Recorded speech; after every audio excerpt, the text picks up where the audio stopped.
Hello everyone, आज के इस वीडियो में मैं आपको क्लास 12th फिजिक्स का मोस्ट इम्पॉर्टेंट जितने भी लेसन 1 से बन रहा है सारे इम्पॉर्टेंट फॉर्मूला लेकर आ गया हूँ। लेसन 1 से लिखा गया है, लेसन लास्ट तक आपको बताऊंगा। बस आपको वीडियो में बने रहना है। और क्योंकि जब तक न्यूमेरिकल कब तक सीख पाओगे, जब तक ये नहीं सीख पाओगे। जब ये सीख जाओगे न्यूमेरिकल अपने आप सीख जाओगे। तो इसलिए इसको ध्यान से देखना, फिर वीडियो बनेगा कि न्यूमेरिकल आखिर कैसे करते हैं।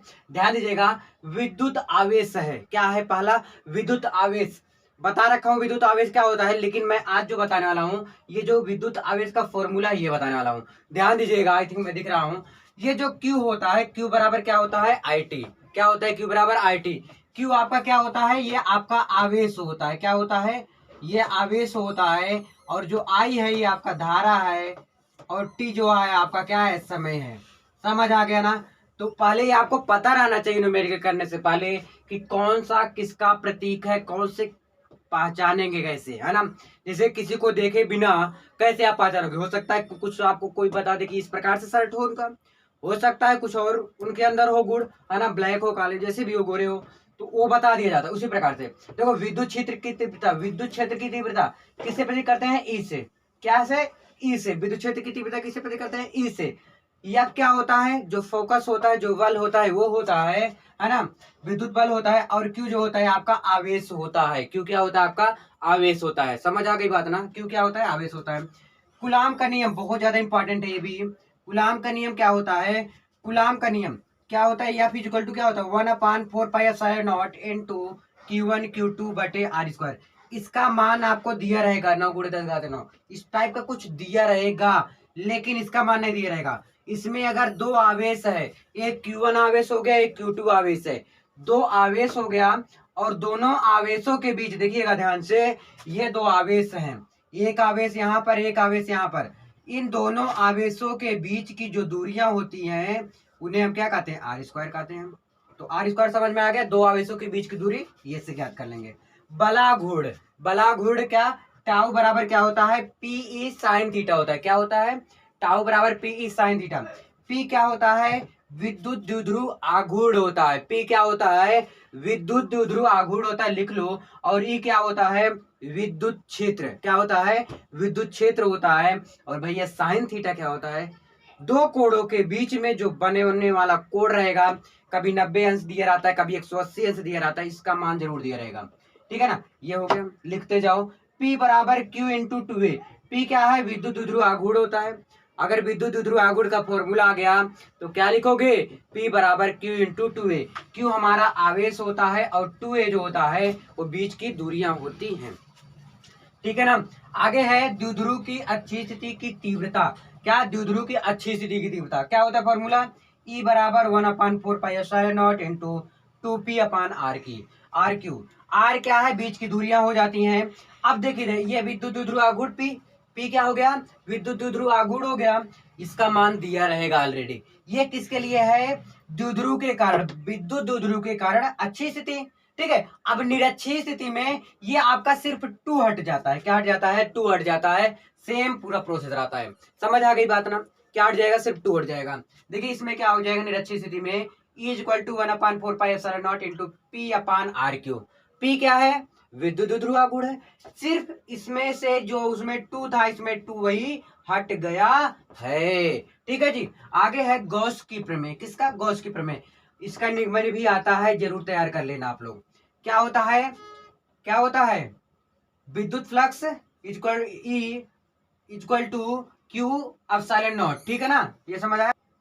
तो देखिए ये फाई ई इक्वल टू क्या होगा? क्यू अपान एप्सिलॉन। देखिए आपका 9वां है, अनंत विस्तार वाली समतल अचालक चादर के निकट विद्युत क्षेत्र, यानी विद्युत क्षेत्र की तीव्रता, यानी ई क्या हो गया? ई हो गया। ई बराबर क्या होता है? Sigma upon 2 epsilon not. क्या होता है?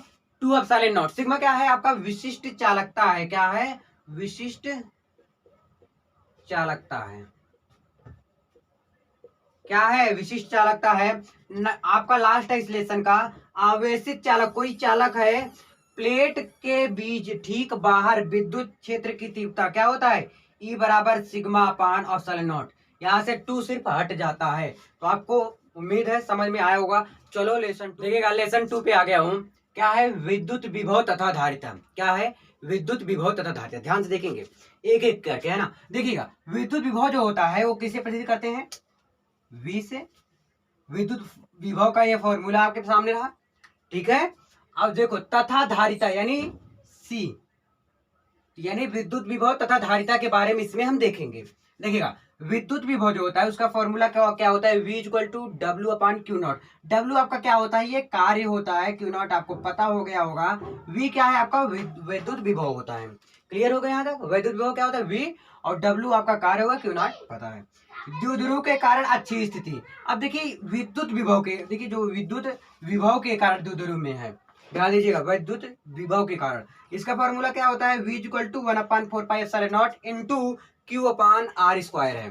क्या है? Q अपान आर स्क्वायर है आपका, sorry P upon R square. P क्या है? विद्युत द्विध्रुव आघूर्ण है। R बीच की दूरियां हैं, यहाँ पर इसकी वैल्यू दी रहेगी। देखिए, अब वैद्युत विभव के कारण ही आपको निरक्षीय स्थिति ज्ञात करने के लिए अगर आ गया तो क्या हो जाएगा? V का मान हमेशा क्या हो जाएगा? शून्य हो जाएगा, जीरो हो जाएगा। क्या हो जाएगा भैया? जीरो हो जाएगा। विभव प्रवणता, विभव प्रवणता का फॉर्मूला होता है E equal to minus lambda V बटे लेमडा एक्स। V क्या है? विभव है। एक्स क्या है? दो प्लेटों के बीच की दूरियां होती है। क्या होती है भैया? दो प्लेटों के बीच की क्या होती हैं? दूरियां होती हैं। समझ आ गई बात ना? देखिए, बिंदु आवेश के कारण विभव, किसके कारण? बिंदु आवेश के कारण विभव। V इक्वल टू क्या होता है? 1/4πε0 into Q upon R. Q क्या होता है? आपका आवेश होता है, और R बीच की दूरियां होती हैं। अगला है बिंदु, दो बिंदु आवेश है। कोई दो बिंदु आवेश है, उनकी स्थिति ऊर्जा किससे प्रतीत करते हैं? C से। क्या किसे? सॉरी U से। किसे करते हैं? U से। स्थिति ऊर्जा किसे करते हैं? U से करते हैं। जबकि वैद्युत धारिता जो होता है वो C से प्रतीत करते हैं। ठीक है, तो वैद्युत विभव क्या हो गया? U equal to 1/4πε0 into Q1 Q2 बटे आर स्क्वायर। R क्या है? सॉरी R है।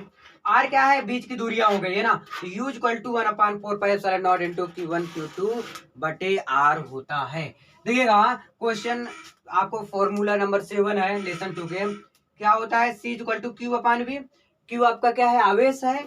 V विभव है, और C वैद्युत धारिता होता है। और बहुत पूछा गया है क्या? C बराबर Q अपान V कि वैद्युत धारिता का फॉर्मूला बता दो। C इक्वल टू क्या होता है? Q अपान V होता है। एक समान वैद्युत द्विध्रुव है, कोई एक वैद्युत द्विध्रुव है, उसको घुमाने में जो कार्य किया जाता है, यानी कि क्या कार्य किससे वजह करते हैं? W से। देखिए यहाँ पर मैंने बता दिया किससे वजह करते हैं? W से करते हैं। तो W इक्वल टू क्या हो गया? P क्या होता है? मैंने बता रखा हूं। E क्या होता है? बता रखा हूं। क्या होता है? विद्युत क्षेत्र, विद्युत ध्रुवागुण। cos θ1 माइनस cos θ2 ये भी आपका दिया रहेगा।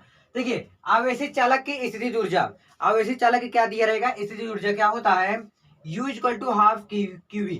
कई फॉर्मूला होता है, सिचुएशन के हिसाब से इसको किया जाता है। तो Q आपका आवेश हो गया, V विभव हो गया, CV स्क्वायर, तो जिस C धारिता हो गई आपकी, जो कि यहाँ पर देख लो C धारिता है, C है ना। तो सिचुएशन के हिसाब से किया जाता है। आपको मैं न्यूमेरिकल कैसे किया जाता है इसके भी वीडियो बनाऊंगा।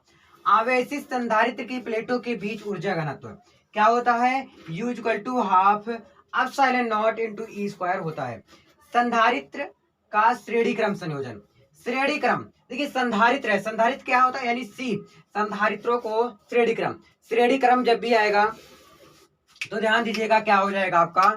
देखिएगा 1/C, 1/, क्या हो जाएगा? C equal to 1/C1 plus 1/C2। C क्या है आपका? धारिता होता है। अब जैसे कुछ इस प्रकार से दिया रहेगा क्वेश्चन, इस प्रकार से अगर रहेगा C की वैल्यू दी है, मतलब C नहीं दिया रहेगा, अगर ऐसे दिया है तो समझ लेना कि यही वाला फॉर्मूला लगेगा, ये वाला या तो ये वाला। तो दोनों में से पहचानेंगे कैसे? बता रखा हूं कैसे पहचानेंगे, ठीक है ना। और ये तो समांतर क्रम के लिए एक ऊपर से जो है हट जाता है समांतर में। अब याद एक चीज और कर लो, जो है अगर आ गया प्रतिरोध के लिए, किसके लिए? प्रतिरोध के लिए, तो 1/R इक्वल टू क्या हो जाएगा? R1। R प्रतिरोध यानी कि प्लस R2 ऐसे लिख देना है ना। देखिए प्रतिरोध कुछ इस प्रकार से रहेगा, इस प्रकार से कुछ क्या रहेगा आपका? प्रतिरोध बना रहेगा। सो आई होप ये भी आपको समझ में आ गया। चलो लेसन 3 देखते हैं। चलो अब देखो आगे इसमें, ये अब लेसन 3 है, विद्युत धारा है। क्या है? विद्युत धारा। विद्युत धारा लेसन 3 है। अब देखिए ये किससे प्रतीत करते हैं? आई से प्रतीत करते हैं। किससे करते हैं? आई से करते हैं। समझ आ गई ना। तो आई बराबर क्या होता है, क्यू अपान टी होता है। और कहीं कहीं लिखा रहता है क्या, ध्यान दीजिएगा, क्यू बराबर क्या होता है, देखिएगा क्यू बराबर यानी होता है, ऐसे भी लिख सकते हैं। तो वैद्युत धारा का सिचुएशन आने पर, काम आने पर ये भी लिख सकता हूं। देखिए गतिशीलता का क्या है, nu equal to V D बटे ई। वी डी क्या होता है, अनुगमन वेग होता है। ई क्या होता है, विद्युत क्षेत्र होता है। इसको मैं आपको बता चुका हूं, है ना। देखिए आगे विशिष्ट चालकता तथा धारा घनत्व। विशिष्ट चालकता क्या होता है, J equal to sigma E. क्या होता है, सिग्मा ई होता है। ई क्या आपका विद्युत क्षेत्र है। अब ध्यान दीजिएगा, अब यहाँ पर यहाँ से J इक्वल टू क्या निकल रहा है, एन ई वी डी निकल रहा है, यानी ए आपका यहाँ से कट जाता है। तो यानी कि अनुगमन वेग तथा धारा घनत्व में संबंध आएगा। तो निगमन भी एग्जाम में पूछ लेता है कभी कभी, तो इस बात को ध्यान कर लो। व्हीट स्टैंड सेतु क्या है, व्हीट स्टैंड सेतु है, यानी कि क्या होता है, जो प्रतिरोध इस प्रकार से बना होता है ना, बन नहीं रहा है इस टाइम। तो क्या हो जाएगा, P upon Q equal to क्या हो जाता है, आर अपान एस हो जाता है। विद्युत ऊर्जा, जो ऊर्जा होता है डब्ल्यू से जो पहले करते हैं, क्या होता है, डब्ल्यू इक्वल टू क्या, वी क्यू, डब्ल्यू बराबर वी आई टी, डब्ल्यू बराबर आई आर टी। अच्छा ये कब लगता है, कहाँ कहाँ लगता है, इस बात को ध्यान देना है। तो भैया जब आप करने लगेंगे आंकिक प्रश्न, जब सॉल्व करेंगे, न्यूमेरिकल जब आप सॉल्व करेंगे तो वो काम आएगा। ठीक है, तो मैं बताऊंगा कि कब और कहाँ काम आ रहा है इस प्रकार से। देखिए किलोवाट घंटा में व्यय ऊर्जा, ये 3-4 नंबर में पूछ लेता है कभी कभी, और सबसे आसान मुझे लग रहा है यही है। क्या होता है, वाट गुणे एम्पियर गुणे धारा। ठीक है ना, कोई भी चीज दिया रहेगा इतने वाट का है, जैसे कोई बल्ब है इतने वाट के है ना, अब 300 वाट का होगा, 400 वाट का हो तो वाट हो गया। एम्पियर जो होता है वो रहेगा, और धारा जो व्यय होता है कि 1 घंटे में इतना धारा व्यय हो जाए, उसको इसको लिखना पड़ेगा। ठीक है ना। अब देखिएगा शक्ति, पावर क्या होता है, पावर मतलब शक्ति यही होता है ना भैया। तो P इक्वल टू क्या, डब्ल्यू अपन टी, एक फॉर्मूला ये है, एक फॉर्मूला ये भी है, W P equal to V I, एक फॉर्मूला ये क्या है, W equal to I square R T. I hope आपको समझ आया होगा। क्लियर, कोई दिक्कत परेशानी कहीं से, आगे बताया जाए। देखिए लेसन 4 है आपका, गतिमान आवेश तथा चुंबकत्व। इसमें इंपॉर्टेंट जो है बायोसेवर्ट का नियम है। क्या है भैया, बायोसेवर्ट का नियम। Delta B equal to nu 0/4 pi into I D L sine theta बटे आर स्क्वायर। ये इंपॉर्टेंट फॉर्मूला है, तो इसको नोट डाउन कर लो। ठीक है, न्यू जीरो, अगला है न्यू जीरो तथा एप्सिलॉन नॉट में संबंध। तो क्या होता है, ये 1 नंबर में पूछा गया क्वेश्चन है। कितने नंबर में, 1 नंबर में भी पिछले साल ही आया था। ओके लिख रहे हो ना। क्या होता है, C equal to 1 nu zero into epsilon naught. ठीक, ध्यान दीजिएगा। अब इसका मान क्या होता है, इसको कैसे पता करते हैं, ये चुंबकशीलता है, निर्वात की क्या है, चुंबकशीलता है, और न्यू ये क्या है आपका, ये आपका क्या है, ये आपका विद्युतशीलता है। किसमें, निर्वात में, किसमें, निर्वात में विद्युतशीलता है। लॉरेंज बल, F बराबर Q V B sine theta. Sine theta में जो थीटा की वैल्यू जैसे 180 अंश दिया अगर रहेगा, कभी कभी 90 अंश भी दे सकते हैं, तो उस जगह पर मैं थीटा की वैल्यू रख सकता हूं। नेक्स्ट आपका गतिमान आवेश पर लगने वाला बल क्या होता है, F बराबर आई बी एल साइन थीटा। इसको भी आपको क्या करना है, याद कर लेना है, लर्न कर लेना है। ठीक है जी। अगला है वृत्ताकार धारावाही लूप के केंद्र पर उत्पन्न चुंबकीय क्षेत्र, F बराबर न्यू 0/I/2R। तैयार कर लो अब फटाफट, ज्यादा कुछ नहीं बताना, ऐसे परिमित लंबाई के तैयार कर लो। आपका है एक समान कोई चुंबकीय क्षेत्र है, उसमें लूप पे लगने वाला बल tau equal to NI/AB sine theta होता है। 2 समांतर धारावाही है, कोई चालक है, तो उसका फॉर्मूला क्या होता है, F/L equal to nu 0/2 pi into I1 I2। जो धारा दिया रहेगा 2, उसके बीच की जो दूरियां रहेंगी वो R रहेगा। ठीक है, एम्पियर की परिपथीय नियम आपका ये रहा। सो आई होप आपको समझ जरूर आया होगा। तो आज की वीडियो में बस इतना ही। याद कर लो कि जो आपका अगला पार्ट रहेगा, कमेंट करोगे तो आपको अगला पार्ट लेकर बहुत जल्द आने वाला हूं, तो आपको कमेंट में छोड़ के जाना। बहुत बहुत धन्यवाद।